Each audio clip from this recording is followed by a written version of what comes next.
तो दोस्तों आज की इस वीडियो में कई सारी महत्वपूर्ण खबरों के ऊपर एक साथ चर्चा करने जाएंगे और यहाँ पर सबसे महत्वपूर्ण खबरें होंगी वो होगी चाइना की इकोनॉमी को लेकर।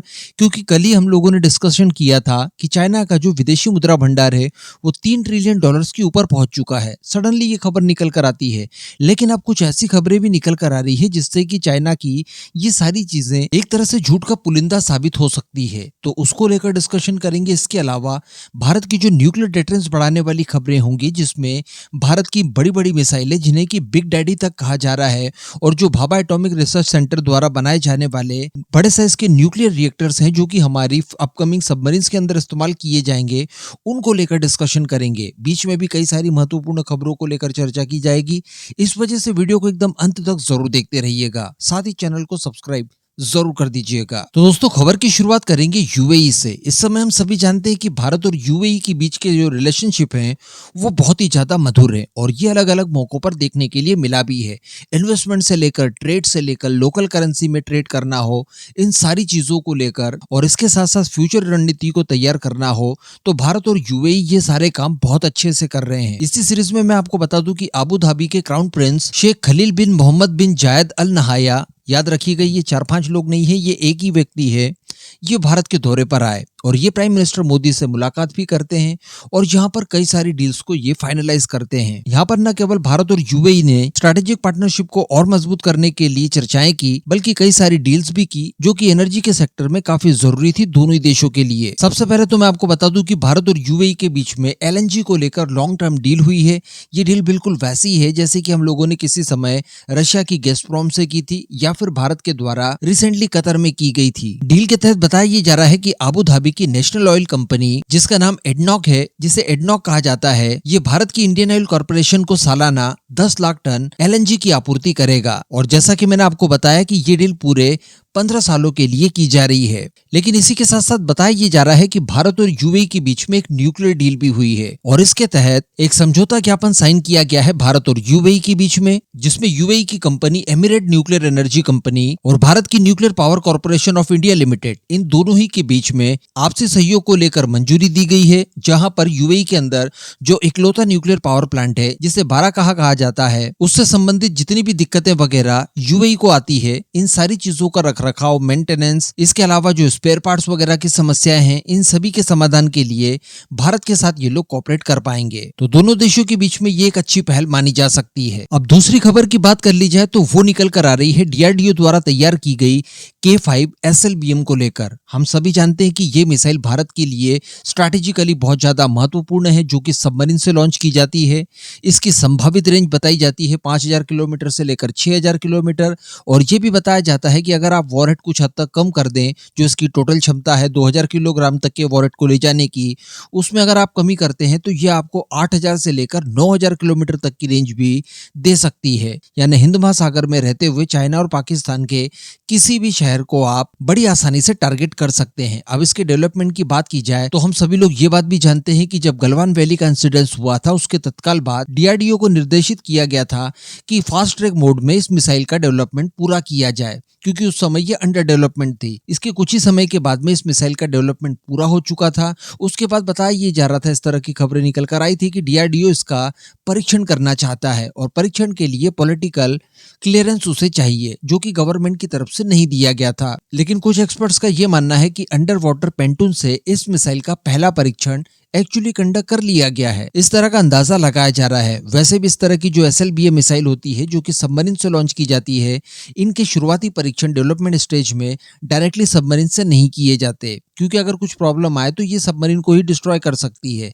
इस वजह से पेंटून बनाए जाते हैं जो कि पानी के अंदर होते हैं, जो आप इस समय अपनी स्क्रीन पर भी देख पा रहे होंगे, और इन्हीं में सबमरीन की फील देकर यहाँ से परीक्षण किए जाते हैं। तो बताया जा रहा है कि इसके परीक्षण वहां से हो चुके हैं। अब ये मिसाइल बहुत ज्यादा महत्वपूर्ण है क्योंकि इसकी रेंज भारत के पास मौजूद फिलहाल जितनी भी मिसाइलें हैं, खासकर अग्नि 5, उससे भी ज्यादा है। इसके अलावा सबमरीन से लॉन्च होने वाली मिसाइल है, तो कहने का मतलब अग्नि 5 से पहले अब इस मिसाइल का नाम लिया जाएगा। इसी वजह से इसे भारत की बैलिस्टिक मिसाइल प्रोग्राम का बिग डैडी भी कहा जाता है। इस मिसाइल में संभवतः MIRV की सुविधा उपलब्ध कराई जाएगी, क्योंकि टेक्नोलॉजी ऑलरेडी हमारे पास आ चुकी है, हम डेमोन्स्ट्रेट भी कर चुके हैं अग्नि 5 में। इसके अलावा बताया ये जा रहा है कि दुश्मनों के रडार सिस्टम से इसे बचाने के लिए इसके अंदर कुछ काउंटर मेजर्स अलग से भी डाले जाएंगे।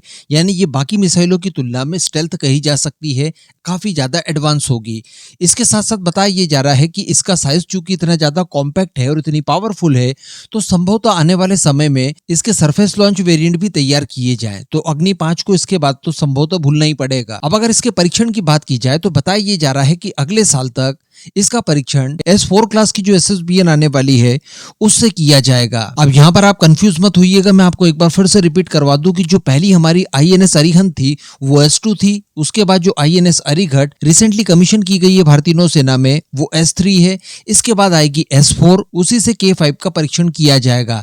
उसके बाद एक और सबमरीन आएगी जिसे कहा जाएगा S4 स्टार, और उसके बाद एक नई सीरीज शुरू होगी जहां पर भारी भरकम सबमरीन्स का निर्माण किया जाएगा, वो S5 कैटेगरी की होंगी, S5 क्लास एक्चुअली। अब S4 सबमरीन की बात की जाए तो मैंने आपको कुछ ही समय पहले बताया था कि वो भी आने वाले 6 महीनों में भारतीय नौसेना में शामिल हो जाएगी। तो सबमरीन भी नहीं, मिसाइल भी नहीं, और उसके साथ नया नया परीक्षण भी हमें देखने के लिए मिलेगा। तो इस मिसाइल के आ जाने के बाद भारतीय नौसेना की जो न्यूक्लियर डिटरेंस है वो एक्चुअली उस लायक हो जाएगी जैसे कि हमें चाहिए। हालांकि अभी भी हम लोग 3500 किलोमीटर तक पहुंच चुके हैं, एक शॉर्ट रेंज में 750 किलोमीटर रेंज वाली भी है, लेकिन अगर बात की जाए ICBMs की तो उनका फ्लेवर अलग ही होता है, और वो भी अब हम लोग चखने जा रहे हैं। इसके बाद दोस्तों अगली खबर निकल कर आ रही है बार्क से, और यहाँ पर भी हम लोग बात करने जा रहे हैं हमारी SSBN से संबंधित। अब जो हम लोग S5 क्लास की सबमरीन को लेकर बात कर रहे थे उसका निर्माण कब और किस तरह से किया जाएगा, इसको लेकर एक बहुत ही अच्छा ब्रेक थ्रू देखने के लिए सामने मिला है। बताया ये जा रहा है कि इसमें हम लोग एक बड़े साइज का न्यूक्लियर रिएक्टर इस्तेमाल करने जा रहे हैं जो कि 190 मेगावाट प्रेशराइज्ड वाटर रिएक्टर होगा। अब इतना बड़ा रिएक्टर जब हम लोग इस्तेमाल करेंगे तो हमारी सबमरीन भी काफी ज्यादा भारी भरकम होगी,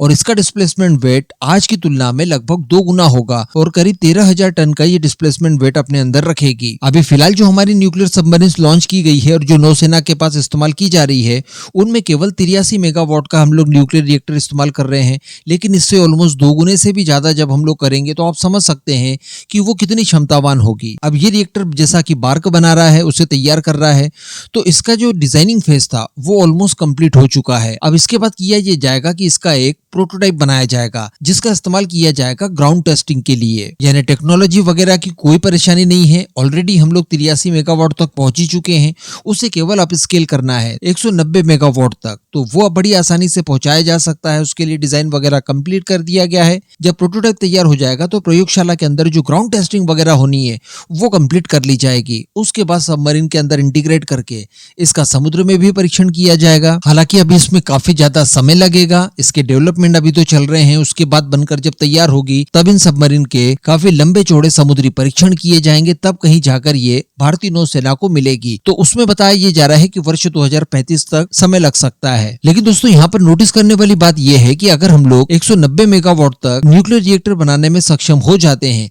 तो ये हमारी SSN की नीड भी पूरी कर देगा न्यूक्लियर अटैक सबमरीन्स की, क्योंकि न्यूक्लियर अटैक सबमरीन्स में ऑलमोस्ट इतनी ही कैपेबिलिटी वाला न्यूक्लियर रिएक्टर चाहिए होता है। तो वो अगर हम लोग हमारी SSBN के लिए तैयार कर रहे हैं तो उसी का इस्तेमाल SSN में भी किया जा सकता है। तो अल्टीमेटली वर्ष 2035 तक का जो लक्ष्य रखा गया है SSBN और SSN दोनों पूरी हो जाएगी हमारी नौसेना में, वो कहीं ना कहीं यहाँ पर पूरा होते हुए दिखाई दे रहा है। अब अगली खबर में बात कर लीजिए चाइना को लेकर। तो देखिए कुछ ही दिन पहले चाइना के द्वारा ये अनाउंस किया गया था कि उनका विदेशी मुद्रा भंडार 2015 के बाद में सबसे हाईएस्ट पोजीशन तक पहुंच चुका है, जो कि $3 ट्रिलियन के आंकड़े को भी पार कर चुका है। और ये एक बहुत बड़ी खबर बनी थी इंटरनेशनली, क्योंकि पिछले कुछ समय से लगातार चाइना की इकोनॉमी को लेकर बुरी और खराब खबरें निकल कर आ रही थी। इवन चाइना के रियल एस्टेट से तो इस तरह की खबरें निकल कर आ रही थी कि वो पूरी तरह से डूब चुका है। कई सारी बड़ी बड़ी नामची कंपनियां दिवालिया हो चुकी है। लेकिन यहाँ पर सबको डाउट हो रहा था कि क्या वास्तविकता में चाइना की स्थिति ऐसी है जैसी वो बता रहा है, क्योंकि अब कुछ ऐसी खबरें निकल कर आ रही है जिनसे कि ये सारी चीजें झूठी समझ में आ रही है। बताया ये जा रहा है कि चाइना, जो कि दुनिया के दूसरे छोटे मोटे गरीब देशों को लोन देकर उन्हें कर्जे के जाल में फंसाता है।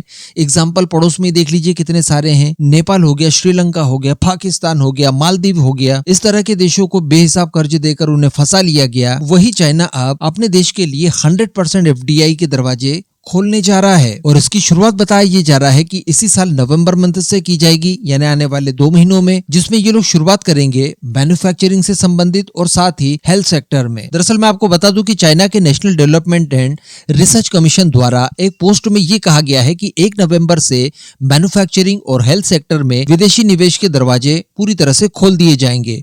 अभी तक की बात की जाए तो इन दोनों ही क्षेत्रों में कोई भी 100% निवेश नहीं कर सकता था। यानी मान लीजिए आपको किसी भी तरह की कोई चीज मैन्युफैक्चर करनी है और आप चाहते हैं कि चाइना में इन्वेस्टमेंट करें, तो आप इन्वेस्टमेंट जरूर कर सकते हैं, लेकिन 100% मालिकाना हक अपने पास रखते हुए चाइना के अंदर इस तरह के निवेश को नहीं किया जा सकता था।